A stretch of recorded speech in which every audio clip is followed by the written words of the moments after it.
It's crunch time here in the studios of Austin Peay. Reese Britt, Christian Hunt, Dylan Walton, back at you. Guys, we haven't had a show in, 2 weeks? 2.5 weeks now. God, that's crazy. It's been way too long. A long time. Wow, they put the lower third up immediately. There we go. Wow. There we go. Put him in a coffin. But that backfired. But anyways, we'll get to that a little bit later. But first and foremost, I want to ask y'all, how have you been the past couple weeks? Just give us a little bit. Good, man. School's been good. I got a class finished up, so that's always nice to do. Absolutely.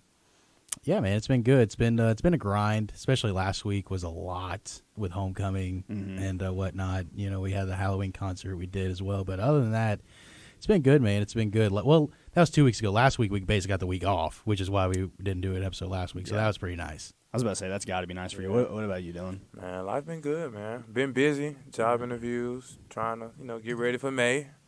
Graduation day coming soon. So we getting ready. Big boy world, putting big boy pants on. Yeah, congratulations about that, dude. That'll be Appreciate good, it, yeah. bro. But no, I mean, like, for me, I've been busy as well. You know, me and Dylan are pretty much in the same classes, so, we've been grinding away at projects. And, School, too. Forgot about that.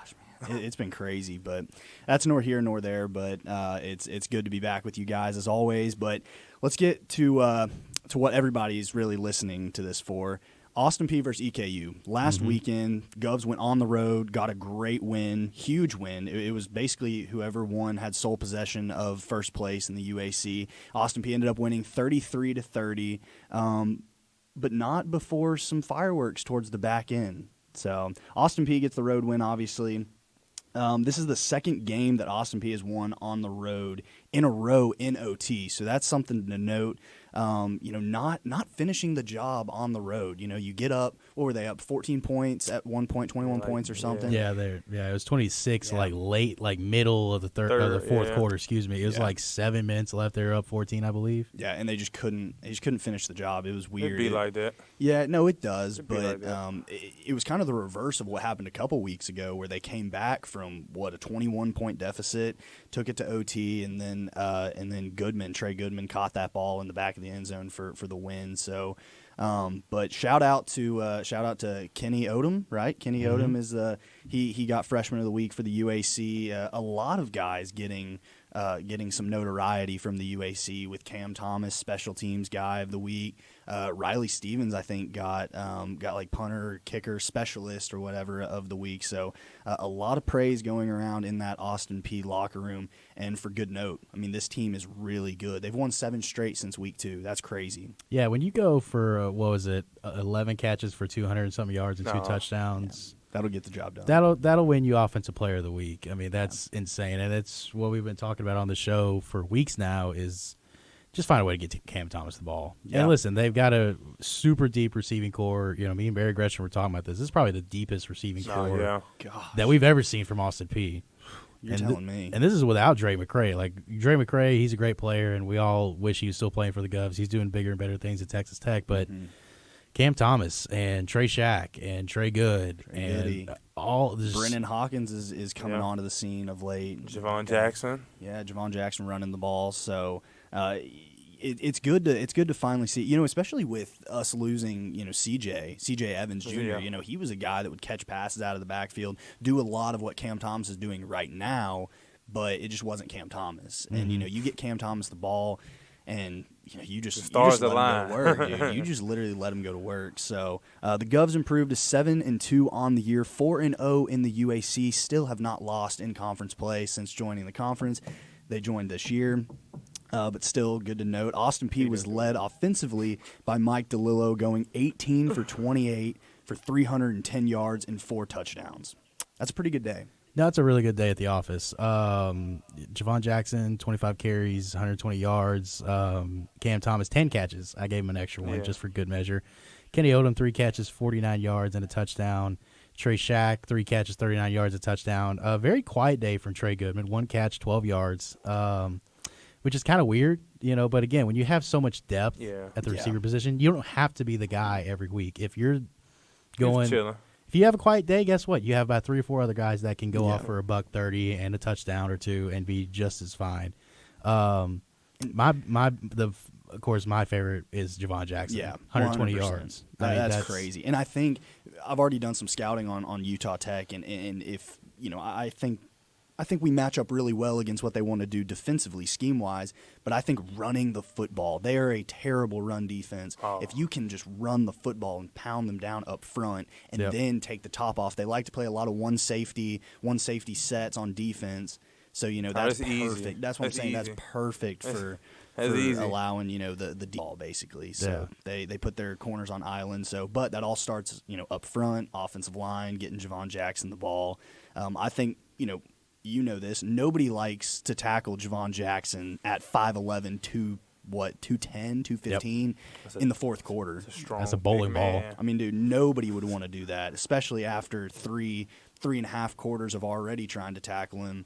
Nobody wants to do that down the stretch. But, yeah, I'm excited to see what he has, especially against a Utah Tech team that is pretty susceptible to the run. They don't stop it very well. So neither do they really stop the pass, but that's so they don't nor, stop the run and don't stop the pass. That's nor here nor there. I think they're giving up like 38.2 points per game. Their schedule has not been we'll talk about it later, but it's not been favorable. No, it has not. So we'll talk about it later, but it's which kind of almost makes me nervous. To be perfectly honest, it makes me a little nervous. Why? Trap game? Yeah. Could be. This is the definition of a trap game. We'll get to this later, but I want to move on to the defensive side of the ball. We've talked about all this offensive stats, but the defense was really, I know 30 points, you look at that and you'd be like, well, whatever, but you got to remember who's playing quarterback for EKU. That Parker McKinney kid can sling the rock, and he did. He pretty much single-handedly took that game to OT for him.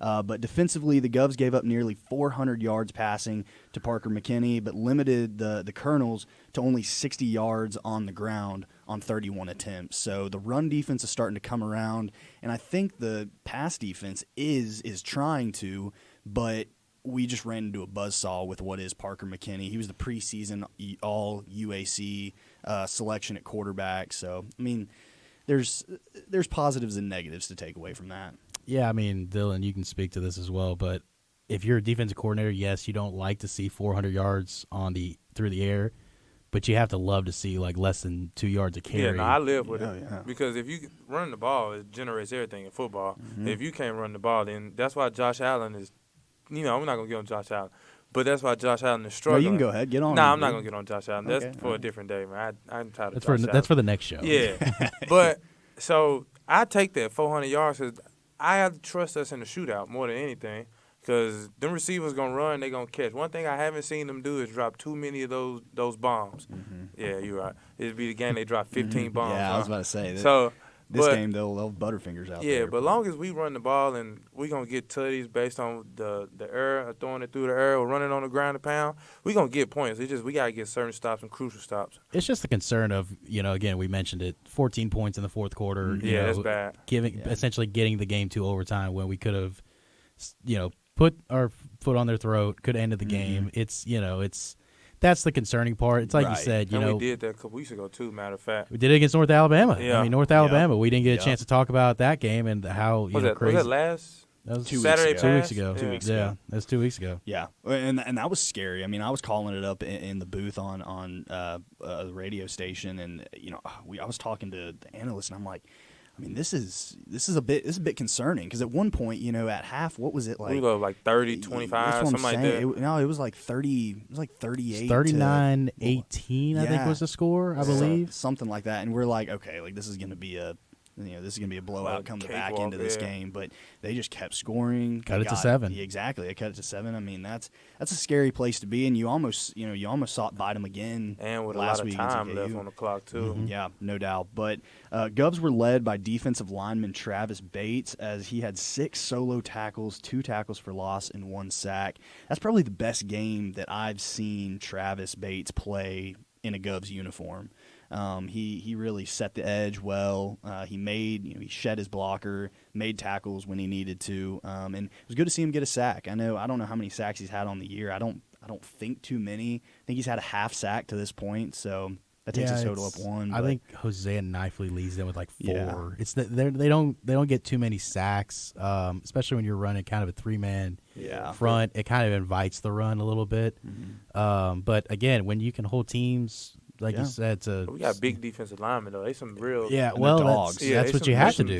Big guys. Yeah, when you're a 3-man front, you got to have some big boys in order to eat up all the gaps you need. But Travis Bates, a really good game from him.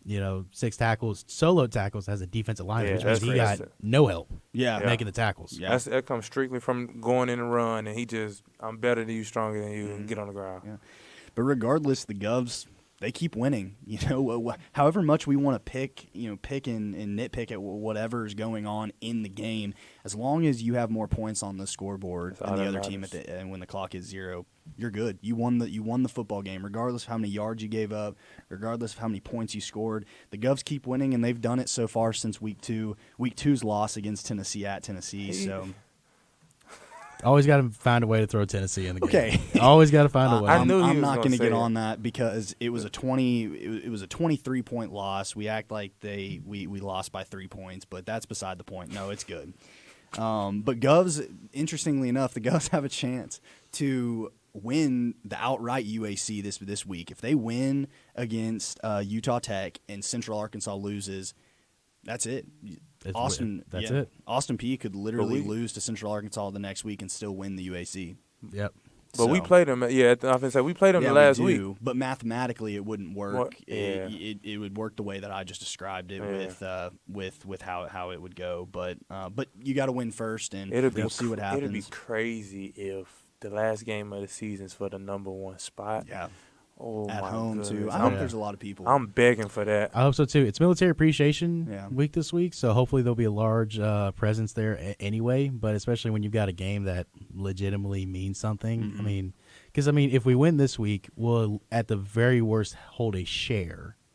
Because then it's even if Central Arkansas beats us, they'll hold a share. It's a point thing, type of. It's weird. They don't do like outright champions in FCS. Like in 19 when we won it, we technically shared it with SEMO because SEMO and us had the same record, but like co-champions. Yeah, well, that's how it was. So ain't no winners then. No, there's winners. But there's winners, but there can be co-winners. No. As well. Like last year, that's a participation trophy at that point. In football, in this previous season, we were technically co-champions in the ASUN. I don't like that. I mean, I don't like it either, but that's just the way they run it. Yeah, there are Jacksonville State won the ASUN outright. But they weren't eligible. So yeah, I remember that. You get caught on a bunch of technicalities. But, Austin Peay can market that they were the 2022 ASUN champs, and they were. They won enough ball games to be considered for it, and they ended up winning that. So, but let's move on from that. Great win. They have Austin Peay has 2 more home games for the rest of the year. This home game on Saturday, which is 2 days from now, starts at 1 p.m. Central Time. So make sure to get out there, support these guys. They deserve it. We've had really good crowds for most of the year. Let's try and get a sellout before the end of the year. That would be ideal. But really quick, follow us on social media at APSU Crunchtime. We're on Instagram, Twitter. So make sure to give us a follow there. But let's get into what's going on in 2 short days. Govs start their 2-game homestand to finish the regular season against Utah Tech. The Trailblazers coming all the way from Utah. I don't know anything about where they're from, like what city they're in or what's going on out there. But we can consult Professor Google real quick. Yeah, fact. But Utah Tech comes into this game 2-7 on the season, recently coming off of a 24-7 loss to Abilene Christian. Don't really know how good Abilene Christian or bad how good or bad they are, but St. George, Utah. They have had a really tough schedule. The Trailblazers have played the number 3 team in the country. They've played the number 13 team in the country, and now they're playing the number 14 team in the country. So their strength of schedule, I think, is I want to say it's 41st in the country, which that's tough. Yeah, it doesn't look tough on, I guess, that ranking system. Comparing the talent. But you played Montana State, you played Montana, you're playing Austin Peay. You're playing some really good competition, and so I think that's what lends people to see that 2-7 record. But they don't play like a 2-7 ball club. Yeah, their non-conference was brutal. You said, when you play the number 3 team at the time, Montana State. I think they still are, right? I don't know what the rankings are. I was looking at them with Barry Gresham earlier, Yeah. just because we were kind of talking about seeding and whatnot. But I mean, Montana State number 3, Montana number 13.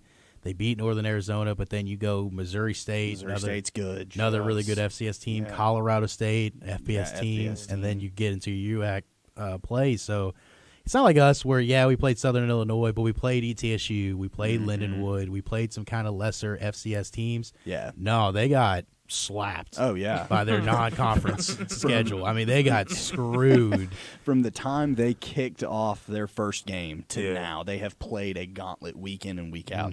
Other than one of the did they beat Northern Colorado or who They was beat it? Northern Arizona. That's what it was. But Yeah. they didn't. But that I mean, they're a good. Northern Arizona is a good team. They're not bad, but they No. still. I mean, God, they scored 36 points on Utah Tech, something like that. 50 so. to 36 was the final, and then Yeah, their other 36. win is Stephen F. Austin, which is their sole UAC win. And Yeah. then, I mean, they've had some close losses. They lost, by 1 point to North Alabama. They lost by 4 points to Eastern Kentucky, so that's a pretty close loss. Wow. But then you look at some of their other scores. I mean, Missouri State 59-14 loss, Montana 60-23 loss, Montana State, 63-20, golly, and then Montana 43-14, Colorado State 41-20, Yeah. and then Abilene Christian 24-7. So they've had some Close games, but also they've gotten slapped Smacked. around. Yeah, they've gotten slapped around a little bit. But I mean, that's what you get when you play high quality opponents. Montana State, Montana, Colorado State. Like those teams are legit. I mean, FBS too. I mean, Colorado State gave Colorado everything and that they wanted and more. They cannot stop the run. Mm-mm. I'm just somebody That's got my point. 100 yards every game. Yeah, I think we might have been watching the same game, but like you just said, Chris, the Blazers are on a 3-game losing streak. Their last win was against Stephen F. Austin. They won that game 37-31. That was back on October 7th, so almost a month. a little over a month ago. But the Blazers are led by their signal caller Kobe Tracy. Tracy has a completion percentage of 55%, so not great, but I mean, not too bad. Yeah, not too horrible. He's passed for 2,159 yards on the year, 7 touchdowns to 10 interceptions. That's not good. That's not ideal. And you're tossing about 1.3 interceptions a game to about this point.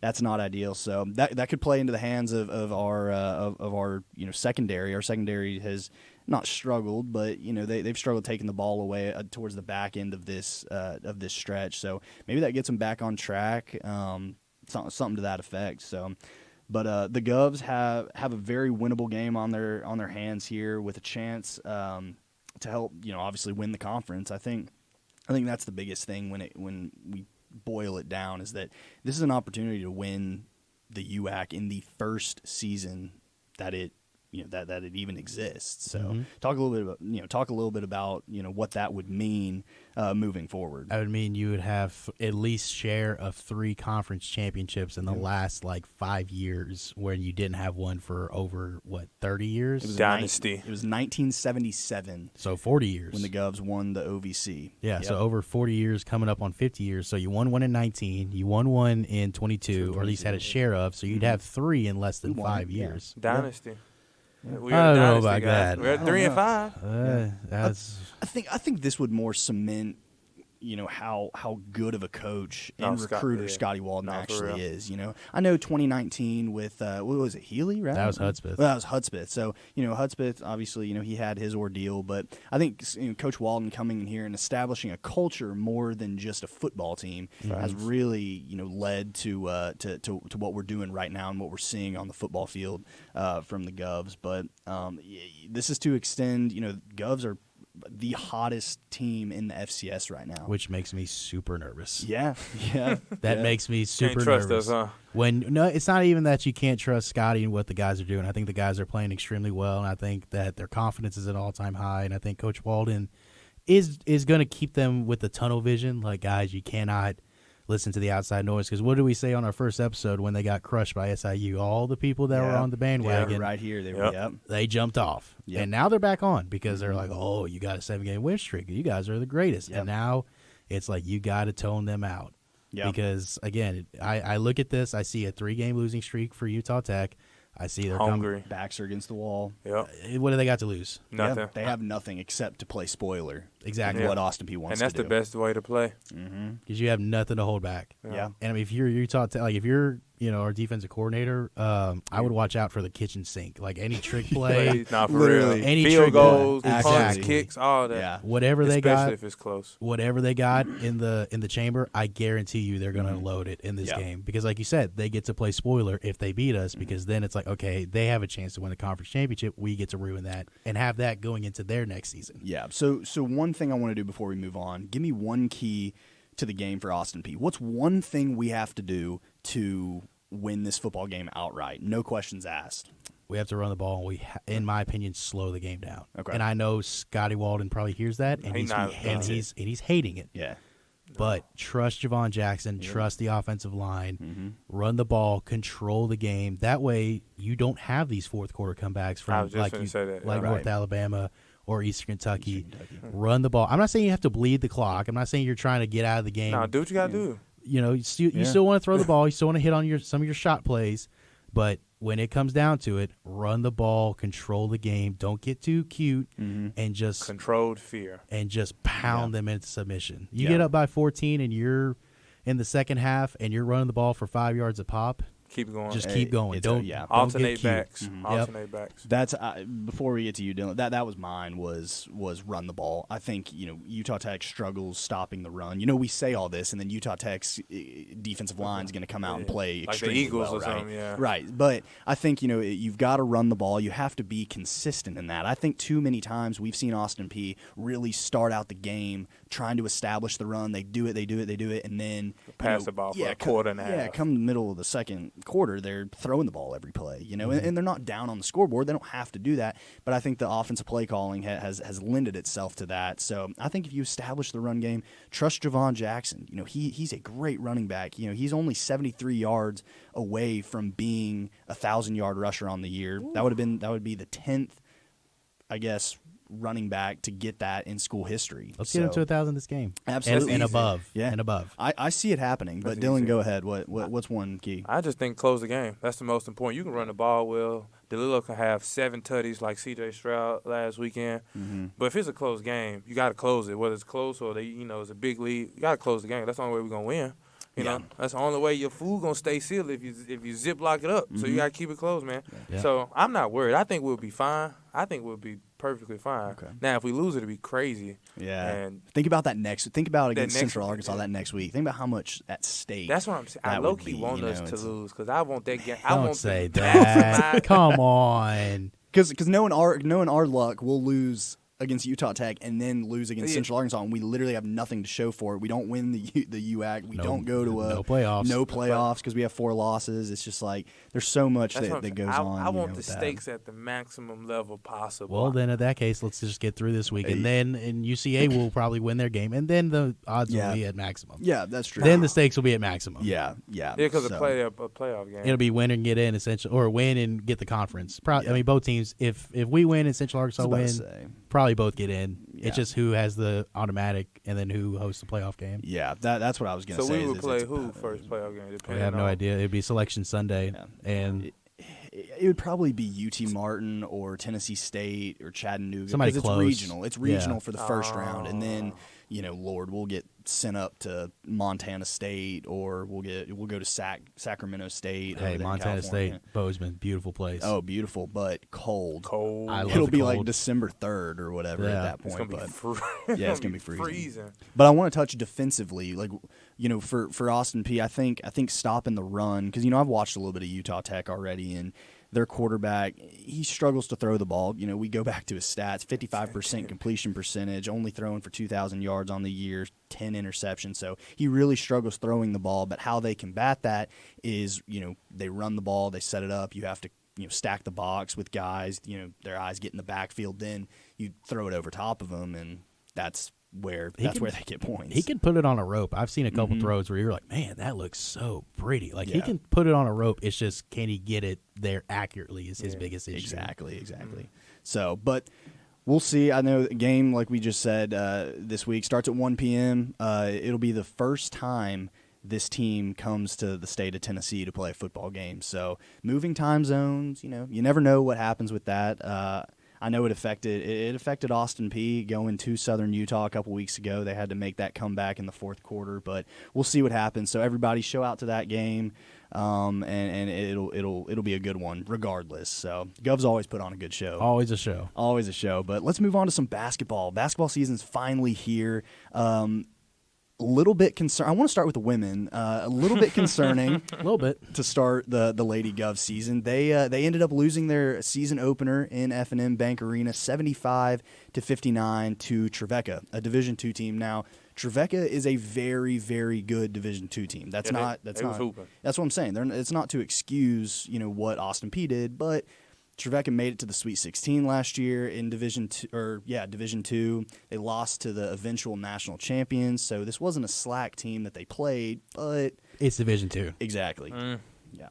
So, but yeah, I mean, what I know, Dylan, you went to the game, right? I caught a little piece of it. I just think first game of the season, can't put too much stock into it, but it is a D2 team. It's like, come on now.